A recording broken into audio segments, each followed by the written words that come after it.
watching Fox 35 News Plus, streaming on Fox Local. Well, good afternoon to you and welcome into Fox 35 News Plus. I'm Garrett Wymer and thanks for joining us on this Wednesday afternoon, live on Fox Local and on YouTube. We are tracking a lot of breaking news for our top 4 at 4 today, where we break down 4 of the big stories that we are tracking in the Fox 35 newsroom. And joining us for today's top 4 at 4, Fox 35 news anchor and reporter Marlisa Goldsmith. And Marlisa, we appreciate you joining us this afternoon. A busy afternoon. Very busy afternoon in the newsroom, Garrett. Specifically very busy in Brevard County, where we have been tracking a couple of stories, including first, 2 workers believed to have been killed in a crane collapse in Merritt Island. Yeah. So this happened earlier today. A crane collapsed at a construction site is where this happened today on Borman Drive. That's in Merritt Island again. And Todd Goodyear, who's the spokesperson for Brevard County Sheriff's Office, he has confirmed to Fox 35 that 2 people died. They were taken to the hospital and then they were pronounced dead. Their names have not yet been released in this crane collapse that happened at the construction site. Of course, this is pending family notifications. You always have to notify the next of kin.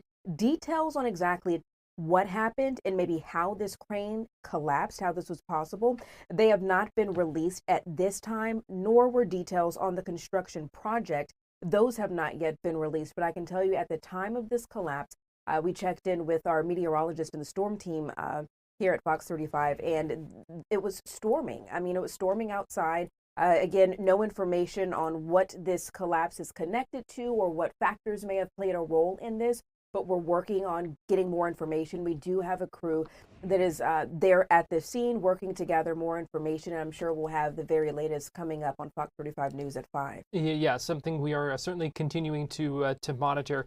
Just an absolutely tragic situation there. Hoping to learn some more details in the next little bit. We are also tracking in another part of Brevard County in Melbourne Beach, a small plane crash.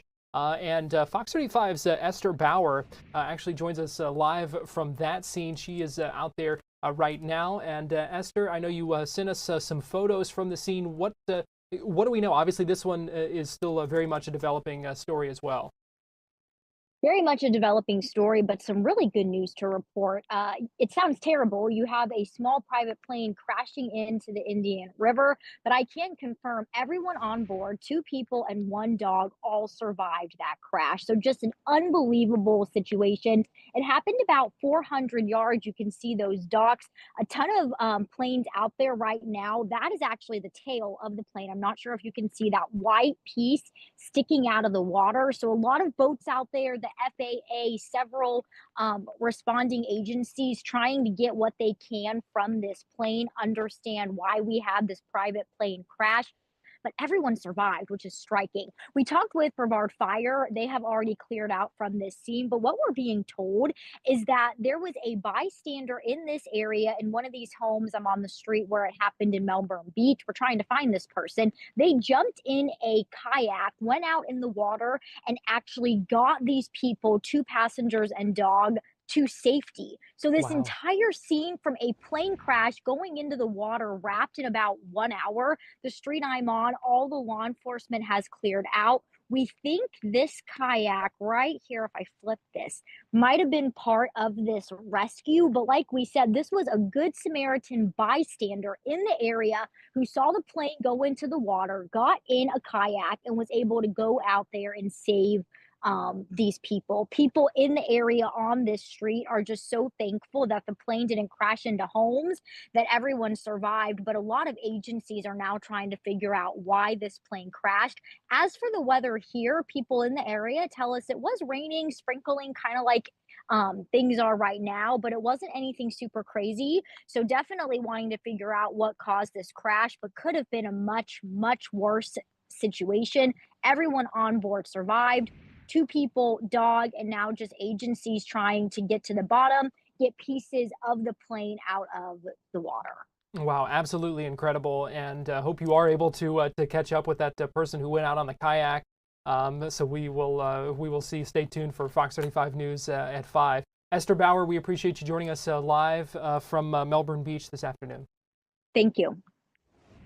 Wow, really could have been a lot worse, as worse. she described, because it's not that far from looking at it on a map. It's not that far from those homes. Yeah. Certainly could have hit any of them, and very glad that the two people and the dog, as she said, who were inside that plane are okay. And I will just pull it up on a map here real quick so you can kind of see Riverville away. It's where that pin is on this map on Google Maps, and the plane crash somewhere in this area off of the coast there along the Indian River, on the Indian River side, not the Atlantic Ocean side.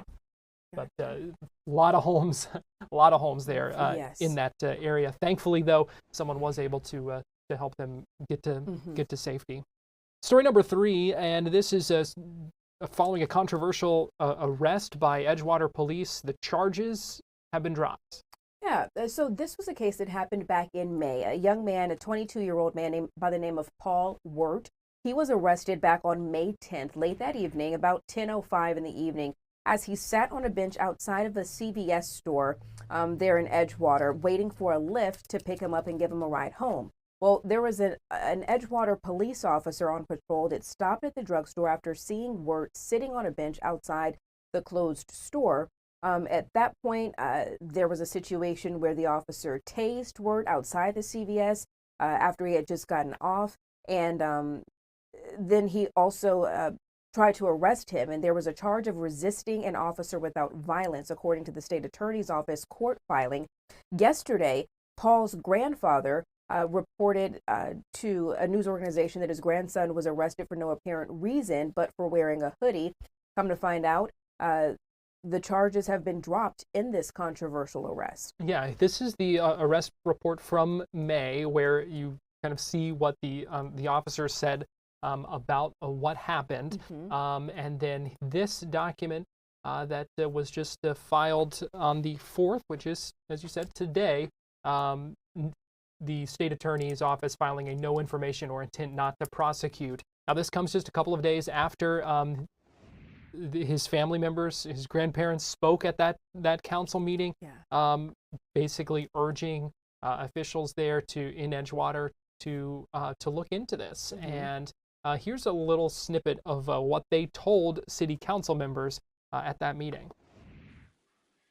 There was 4 officers there for a 22-year-old kid that just got off work, and he did nothing wrong. He's sitting there with a hoodie on, and that officer told my granddaughter he arrested him because he was wearing a hoodie. Nobody remembers Trayvon Martin. That's a dead name, literally, the poor guy. And we ask that you watch the body cam, Yeah. because that body cam speaks volumes of what actually occurred, and that was lied on the arrest record. No mention of certain actions that were in that arrest record. The body cam speaks volumes on how our grandson was treated and illegally arrested and thrown in jail because the officer wanted to teach him a lesson. And we have seen that body camera video, in the process of obtaining it for ourselves. But you hear them kind of bringing up their concerns about this, and we know there is an internal affairs investigation, and that this officer has been placed on administrative leave while they look into this. Yeah, still very interesting, and we'll just have to see what comes of that investigation.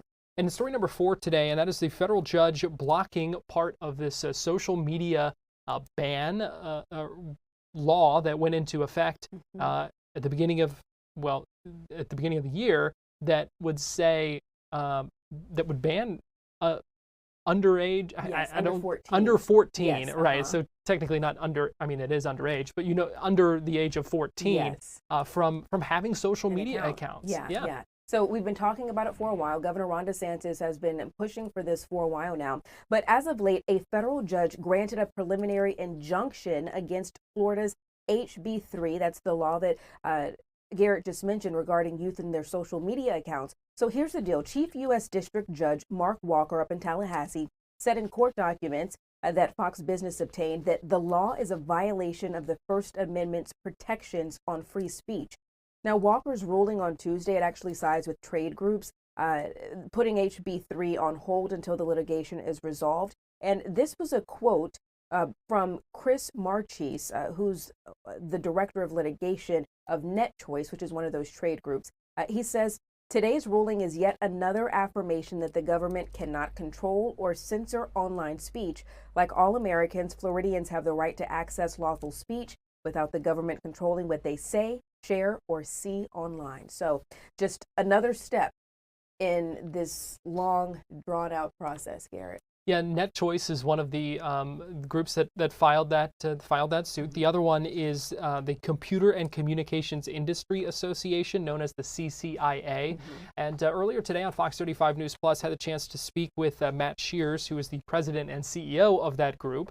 And I asked him about, because we know the Attorney General is appealing this, and said basically there is no, in his opinion, there's no First Amendment right for these social media companies to get these kids addicted to their platforms, in essence, is what he kind of said in that in his statement. And so I asked Matt Shears, one of the co-plaintiffs, about the concerns over this, whether these concerns are reasonable. And he said there are concerns, but these are things that should be addressed by parents as opposed to a blanket law. Here's what he told me. There are legitimate questions about when and where and for how long young people should be going online, and every family needs to make those decisions. But those decisions are best made around the dinner table, not Governor DeSantis's desk. And that's what happened here. Now, what we need to do is empower parents to make decisions with the tools that they have available to decide how young people in their family should be using these services, but not have those decisions made by politicians. They're better made by parents. And so the plaintiffs here did not challenge a provision that compels companies to give effect to a parent's request that a website terminate a young person's account. So that provision stays in effect today because it's one that empowers parents to make decisions on behalf of their young people, not politicians. Needless to say, this, with this appeal from the Attorney General's office, not the last we're going to hear of this. At all. Likely something that would, at some point could wind up in front of the Supreme Court. Yeah. I'm curious to know what kids have had to say. I feel like we haven't heard much from them in all of this debate, but I'm curious to know what they think. I mean, we know how kids are. Even though there was something put in place, kids are going to do whatever they want to do, right? They make their own rules. Yeah, that's a good point, though. It's an interesting perspective, and to see, how if it's making an impact or would, or where things go from here, still yet to be seen. But that is an interesting point. Marlisa, we appreciate you joining us for our top 4 at 4. Very breaking news heavy Fox 35 News Plus top 4 at 4. We're going to take a break, and we will be right back after this.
watching Fox 35 News Plus, streaming on Fox Local. Fox 35 Storm Team meteorologist Laurel Blanchard joins me now. And Laurel, we saw some rounds of storms pop through the area today and leave some damage reports in their wake as well.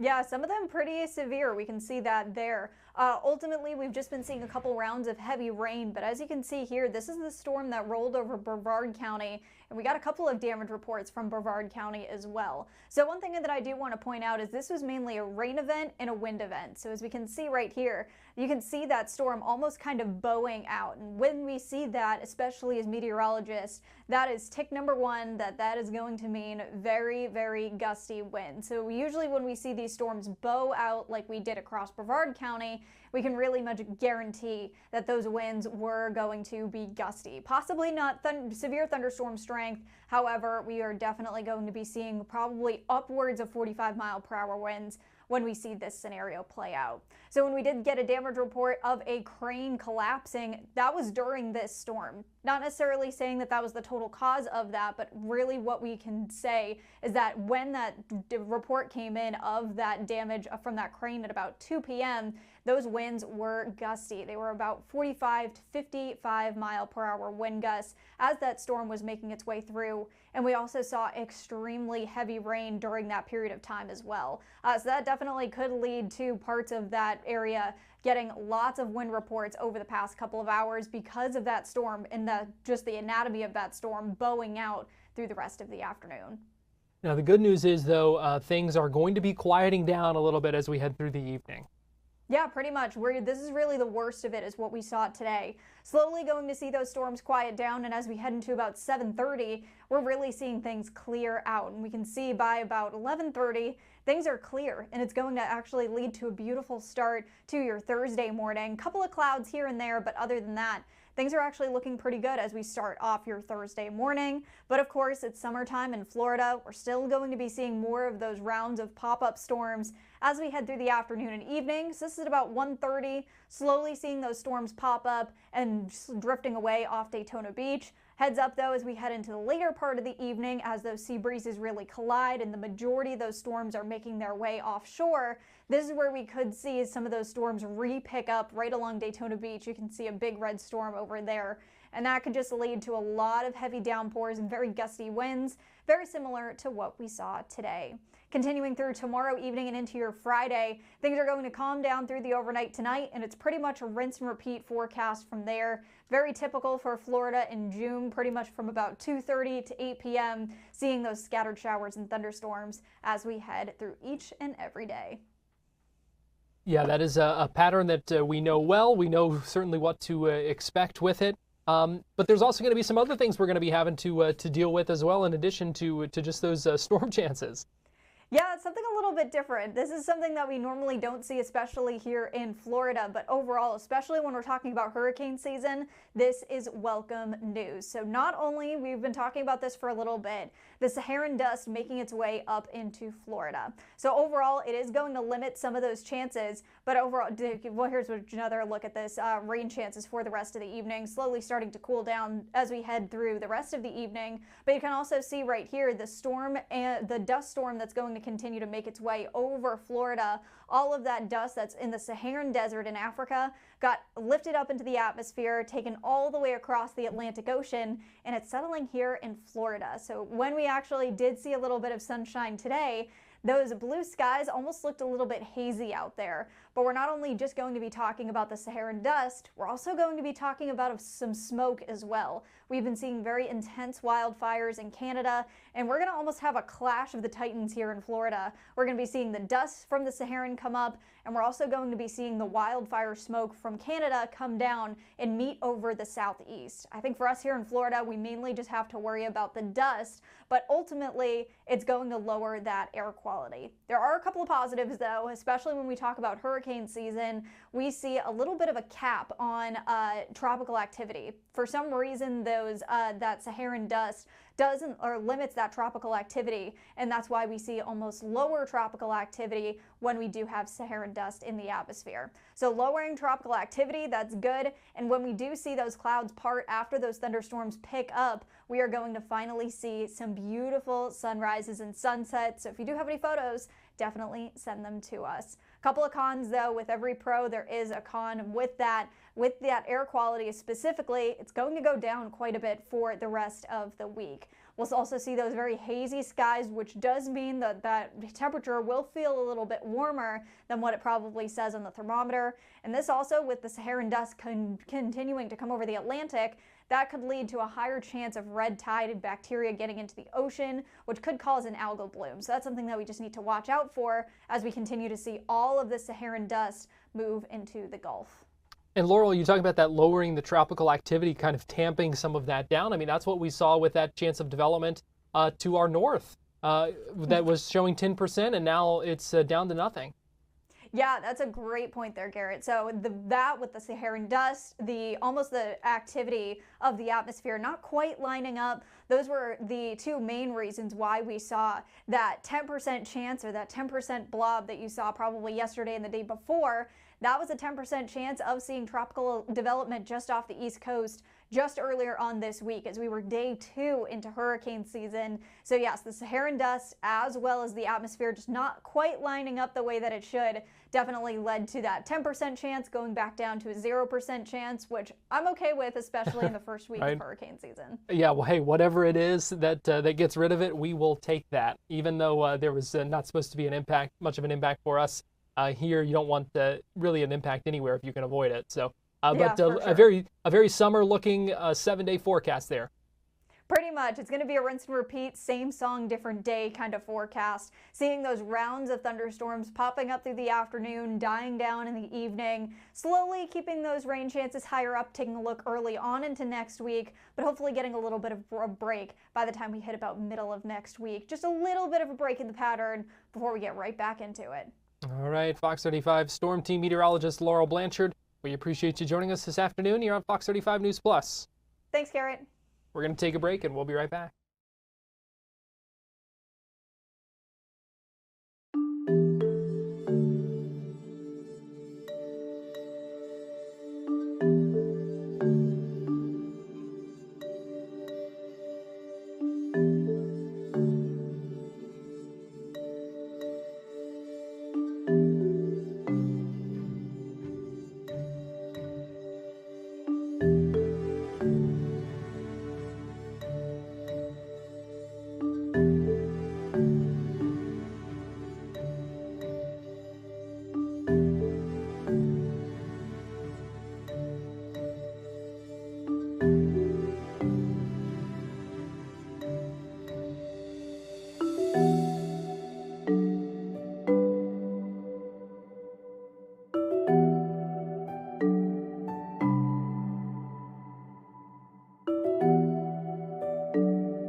You're watching Fox 35 News Plus, streaming on Fox Local.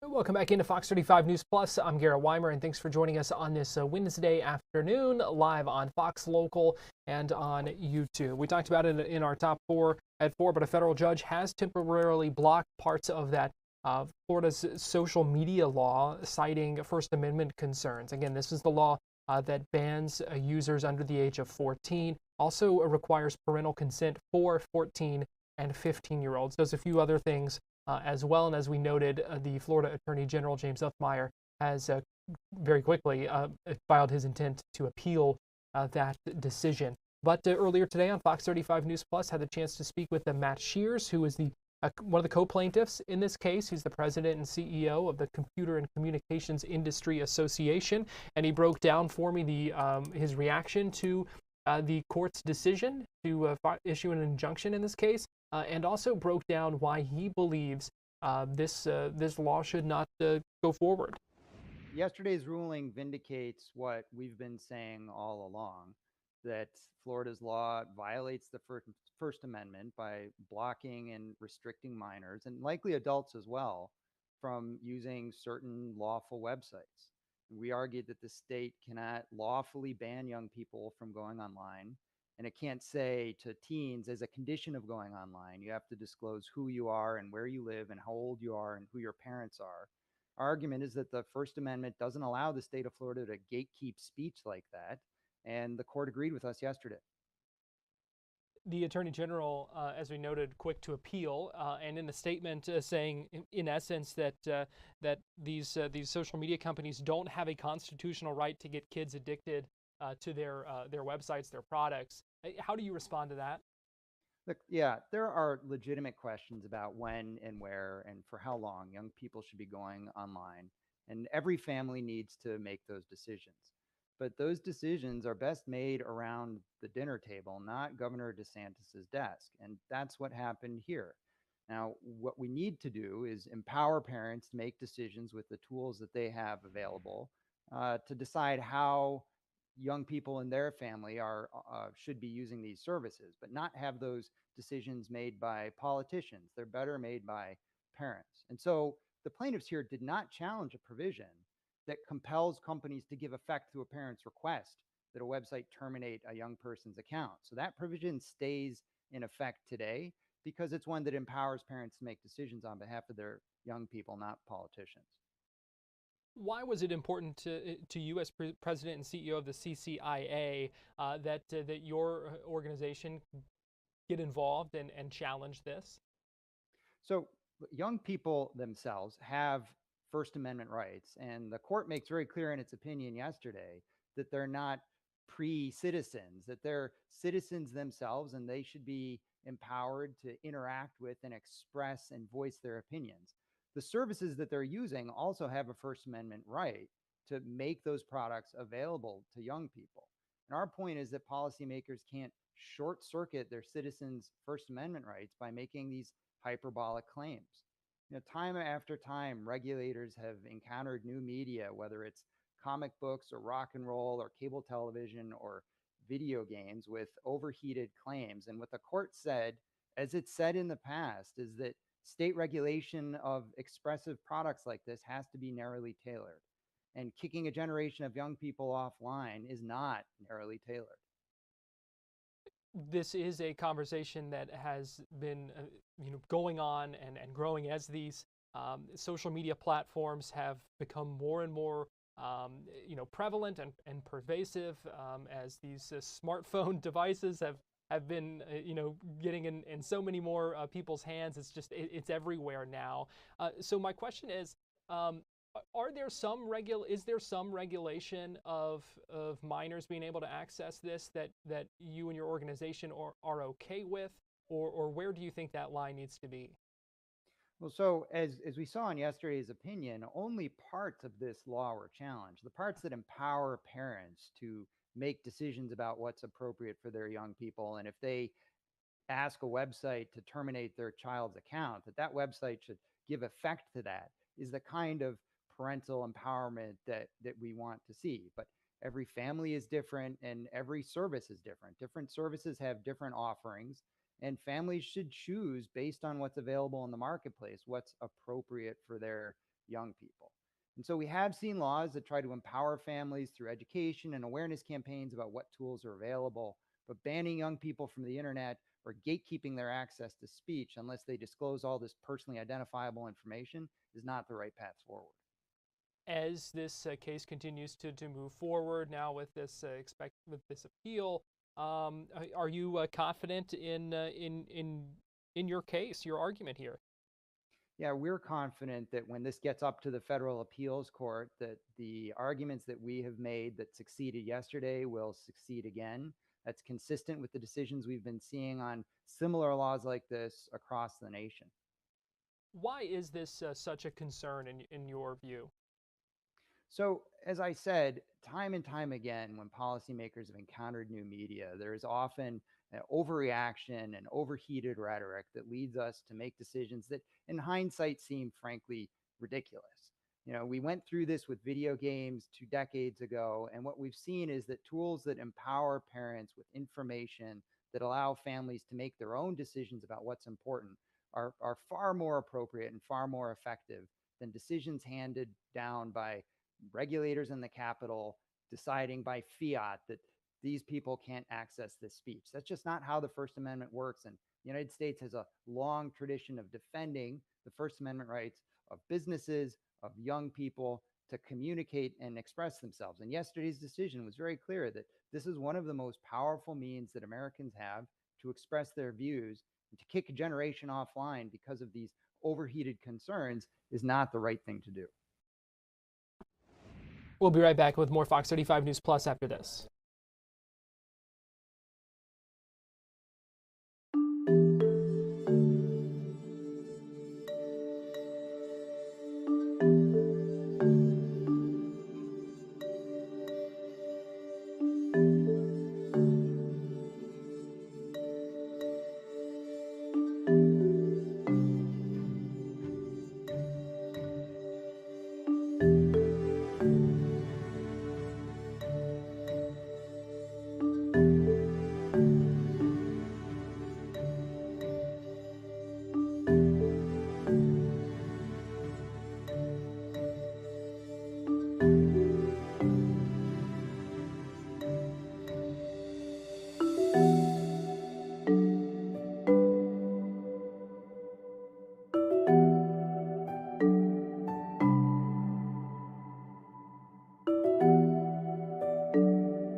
You're watching Fox 35 News Plus, streaming on Fox Local. Welcome back into Fox 35 News Plus. I'm Garrett Wymer. Thanks for joining us on this Wednesday afternoon, live on Fox Local and on YouTube. We are continuing to track breaking news out of Brevard County, where 2 people were killed in a crane collapse. Joining us live now from this scene is Fox 35's Kelsey Cairns. Kelsey, if you could describe for us what you're seeing there now. Sure. Good afternoon, Garrett. As you mentioned, yes, we are here on scene in Merritt Island, right behind us here. This is the scene of where that crane collapsed. I'm going to step out of the frame just to give you a better picture. You see a big mangled mess of red metal right there. That is the crane that has collapsed. And the feeling right now, it's just heavy. You can see some crime scene tape in the frame here. A lot of deputies on scene with the Brevard County Sheriff's Office, a lot of deputies that are on the ground here. But also, if you take a look, if we look up top here, my photographer can zoom in for us. This is the 4th floor of this, what is supposed to be a hospital that is currently being built. We have confirmed from Health First, this is that hospital that is currently under construction here in Merritt Island. This is a big project for Brevard County, but if you take a look, really not much work going on right now. Just a lot of investigators on scene trying to piece together what may have caused those 2 workers to be killed and what may have caused this crane to collapse. Now, we have not confirmed what the official cause was, but we do know in the area, meteorologist Noah Berggren did confirm that wind gusts are between 50 to 55 miles per hour earlier this afternoon when storms kind of came through that area. No rain right now, but as you can see, a little bit of wind, not too bad, but right now all we know is 2 workers were killed. We don't know exactly what may have caused this crane to collapse. We also still do not know the names of those 2 workers that were killed in this incident. We're still working to confirm if there were also any more injuries as a result of this. A lot of questions right now. We're going to work to try to get those answers, but as soon as we get them, we're going to give it to you right here on Fox 35 throughout the evening, and of course tonight on Fox 35 News at 10 o'clock. Garrett, we're going to send it back to you. All right, Kelsey, thank you, and we will stay tuned for those updates. We appreciate you joining us here on Fox 35 News Plus. Sad situation out there in Merritt Island, and still very much a developing story as well. We want to follow up now with a story out of Lake County, where it has been 1 year now since a man shot and killed a store clerk in Leesburg, and the family members still having some more questions about some developments in this case. Joining us live now via Zoom to talk about this is Fox 35's Randy Hildreth. And Randy, I know this was a story that you have covered from the very beginning. And been a year now since this happened, and this family member, this family, still struggling with some things.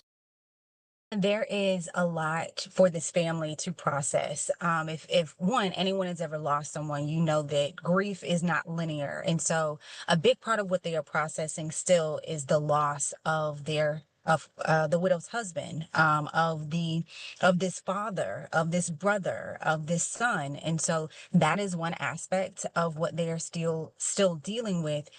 And also everything that has happened with this case and some of the things that they're still waiting on to happen with this case. We know the suspect, Alex Lopez, is charged with Raed Shahada's murder.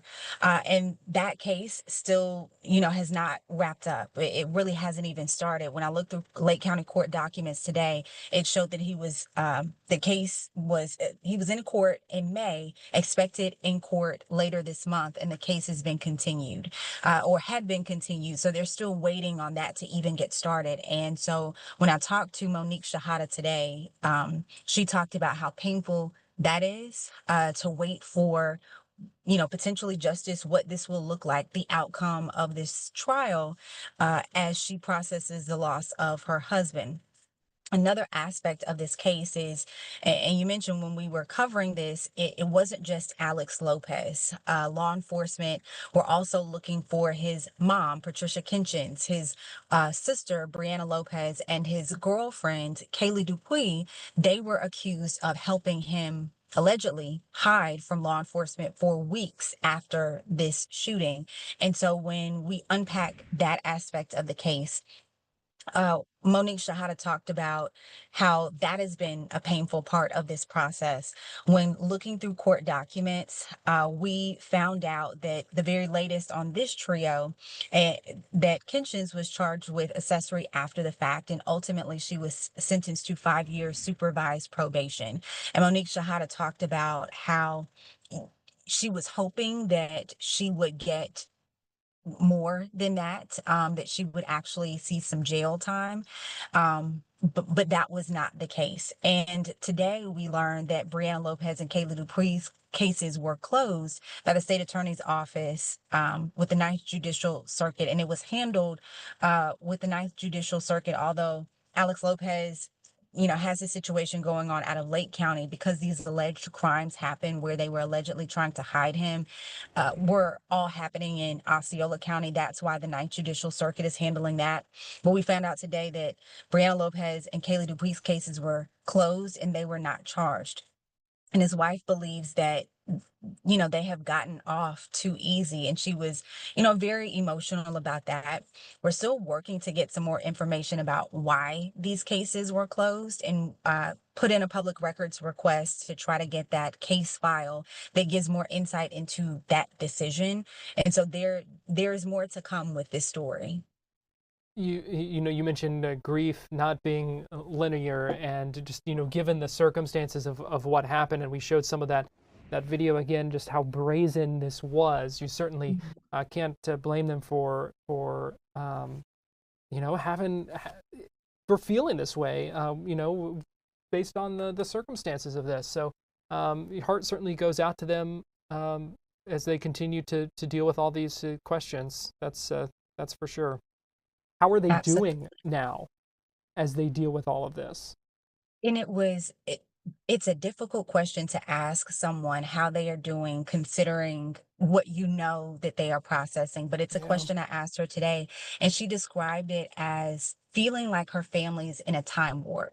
And you may have seen it on movies where a character is standing still and everyone around them is moving at a rapid pace, and they are either still or moving very slowly. And she says that's how her family feels right now, that they are just stuck and slowly moving forward and trying to put on a face for day to day, but it feels like everybody in life is just moving forward, but their worlds were changed, and they haven't been able to get past that, rightfully so, losing a loved one in that manner.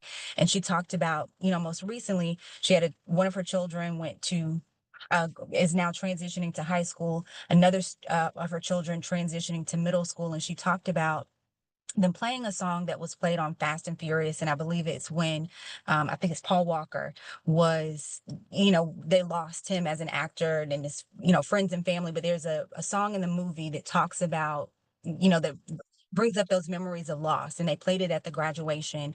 And she talked about how difficult it was at the graduation to want to smile and be so happy for her child reaching this milestone, but knowing that everybody isn't physically here to celebrate that. Oh gosh, that's tough stuff. Fox 35's Randy Hildreth. We appreciate you joining us this afternoon here on Fox 35 News Plus. Thank you. We're going to take a break, and we'll be right back.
You're watching Fox 35 News Plus, streaming on Fox Local. Welcome back into Fox 35 News Plus. I'm Garrett Wymer, and thanks for joining us on this Wednesday afternoon live on Fox Local and on YouTube. The future of the Tropicana Field site and the historic gas plant district in St. Petersburg are up in the air after the Rays backed out of their new stadium deal. This is something we've talked about a lot because there have just been so many developments with it since last fall when Tropicana Field was damaged in Hurricane Milton. And last night, the Tampa Bay Times and the Foundation for a Healthy St. Petersburg hosted a panel discussion to discuss how those 86 acres should be developed. They had a number of different members of that panel, and it was hosted by Colleen Wright, who is the St. Petersburg reporter for the Tampa Bay Times and someone who we've had on our show here and on Florida Live several times over the past year. We had her on again today on Florida Live this afternoon to talk about some of the takeaways from that panel discussion and where things go next. Let's see, the top takeaway, we had a lot of different perspectives, some disagreements, but some consensus. And I think it was a well-rounded discussion. I think the big takeaway is that you rarely get do-overs in life, and the Rays backing out of the stadium deal kind of gives a unique situation that you can start over. And, a lot of critics and even people who were for the Tampa Bay Rays stadium deal thought that it wasn't a perfect agreement. And nothing ever really is perfect in life, right?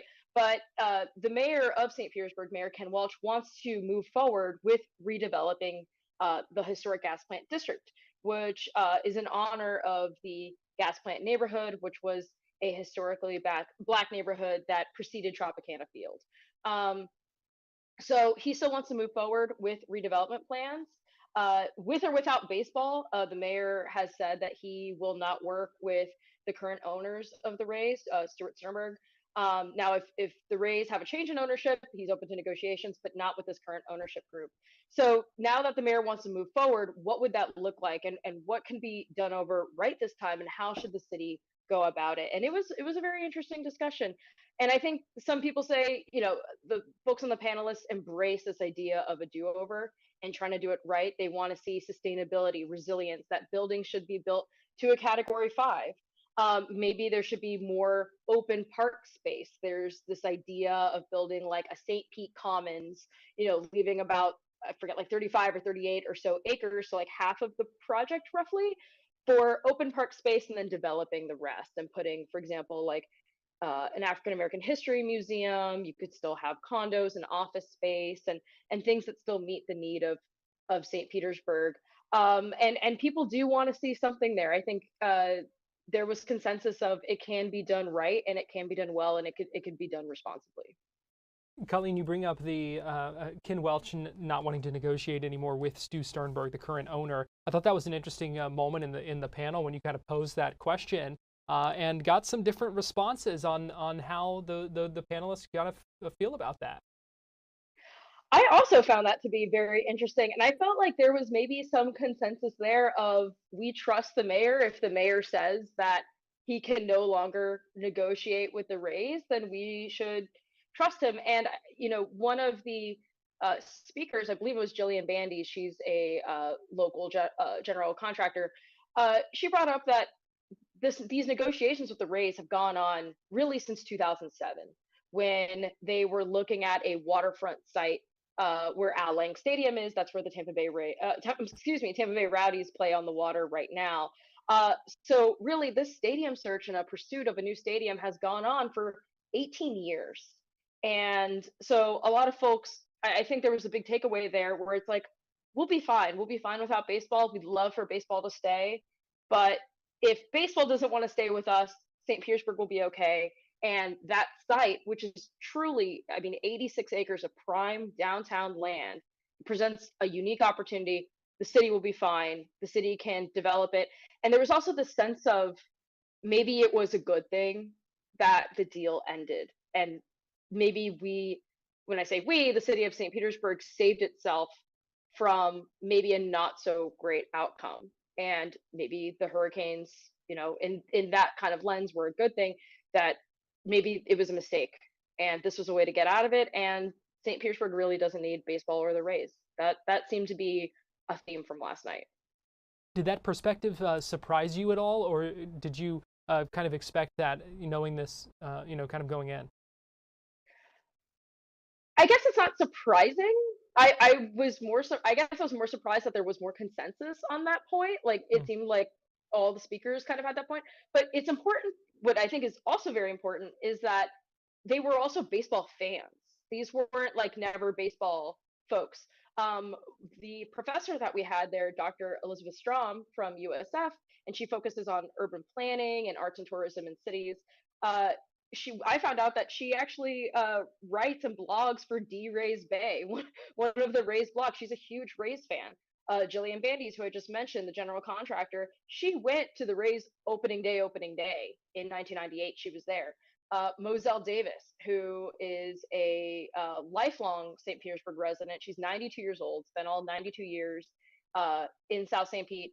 She's a huge baseball fan too, and these were folks that it'll kill them, it'll pain them if the Rays leave, but they understand how things are, how a deal was made. The Rays themselves called it a dream deal when that deal was struck in 2023.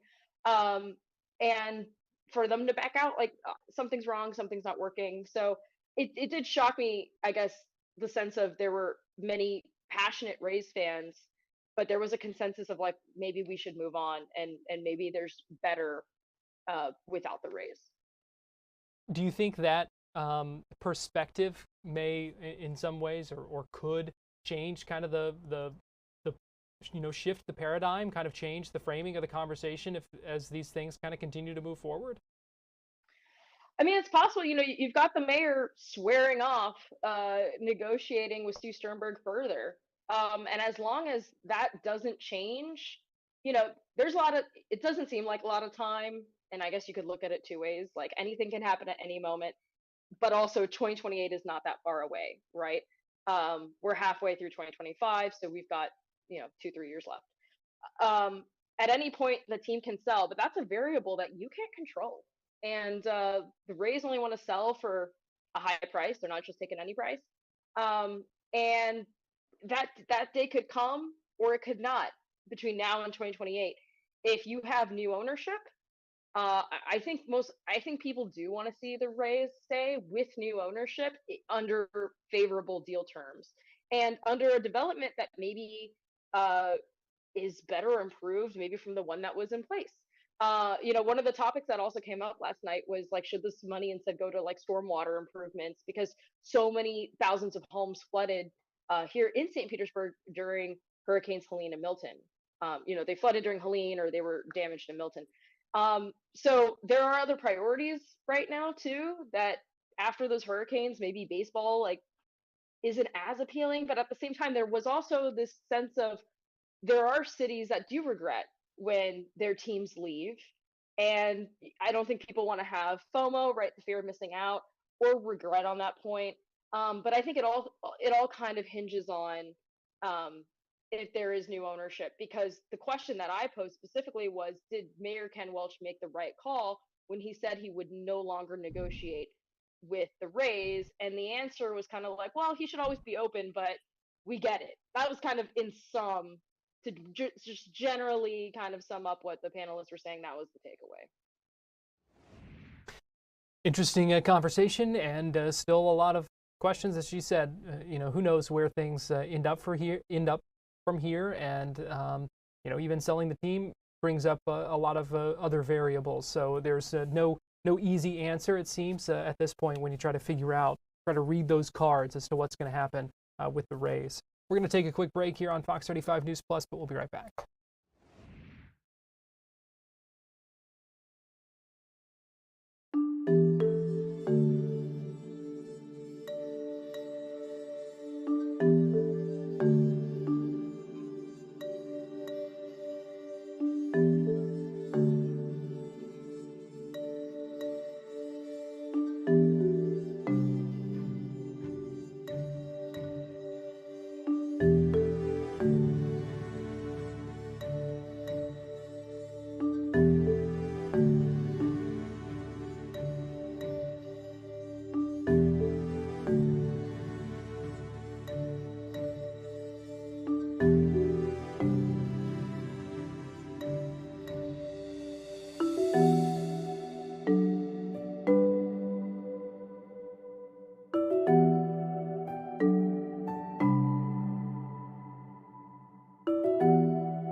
You're watching Fox 35 News Plus, streaming on Fox Local. And welcome back into Fox 35 News Plus. Tonight, the Florida Panthers begin their chance to repeat in the Stanley Cup Finals. The puck drop at 8 o'clock tonight in Edmonton, where they will play the Oilers in a rematch of last year's Stanley Cup Finals that they won in 7 games. They really have dominated a good portion of these playoffs, many of these games, scoring 5 and 6 goals in many of them. But the Oilers, believe it or not, are the slight favorite on the money line. And now we did hear from head coach Paul Maurice ahead of tonight's game. Yeah, I couldn't articulate very well the experience of last year or the unknown of it prior to. And then it happens and you have this incredible experience with a group of guys that you care so much about. And then they come back next year, so God, you want to do it again, right? Like, it's such a wonderful thing. The difference would be, I would say this year maybe, by the time you get to the playoffs, I've enjoyed it a little bit more. You're allowed to enjoy it a little bit more. You're not more casual. As a matter of fact, they're probably more wired now. But your in-between days aren't as quite. And you're just so happy and thankful that you get to spend more time with each other and enjoy this stage. Right side, front row. Well, you've built a championship team. Everyone's talking about sort of the state income tax thing, but what are the advantages of sort of the market you have? And as a general manager, when you're sort of building a roster, attracting players in free agency or trades, how do you sort of use those advantages to sort of build the roster you have? I think the most important thing for us in attracting players is I think the players have understood now how much we've been empowered by ownership to try to do the right things. And it can't be overstated what the Viola family has done for us to allow us to implement, whether we need a new practice rink. Okay, and here you go, and it's beautiful. And to allow us the flexibility to try to do the things that we think are necessary to try to win and to try to have an excellent organization. And I think the players feed off that, and they know that if the chicken isn't right, that we're going to get new chicken. And it sort of transcends all that we do. It sounds silly, but it's true and it's real. The sun doesn't kill us. It's a nice environment to live in. It's a good place for families. It's a good place for singles. It's got a little something for everybody. And then I'll point to Paul and the coaching staff and that room.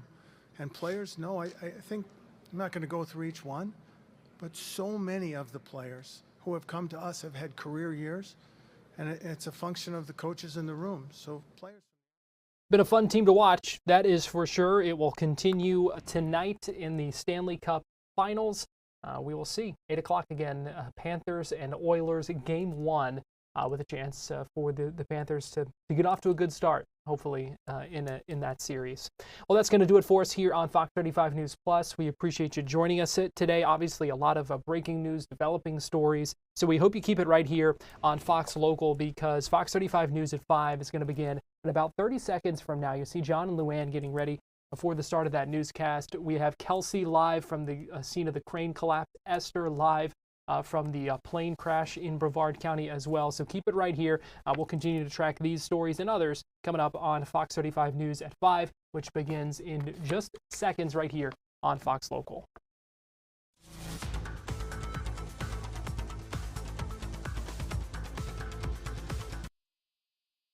Fox 35 News starts now with breaking news. We are following 2 big breaking stories in Brevard County at this hour. A plane crashes into the Indian River Lagoon.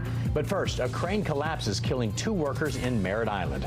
Thanks for joining us today here at 5. I'm John Brown. And I'm Luann Sorrell. Let's get right out to Fox 35's Kelsey Cairns live in Merritt Island. So, Kelsey, what have you learned out there? Good evening, John and Luann. Well, as you mentioned, yes, we have 2 workers that have been killed as a result of this crane collapse. You see it right behind me. I'm going to step out of the frame just to give you a better picture of this very active scene. We've got Brevard County deputies, investigators that are either on the ground, also up top there on this 4-story construction going on here. We actually confirmed through Health First, this is the hospital that is currently being built here on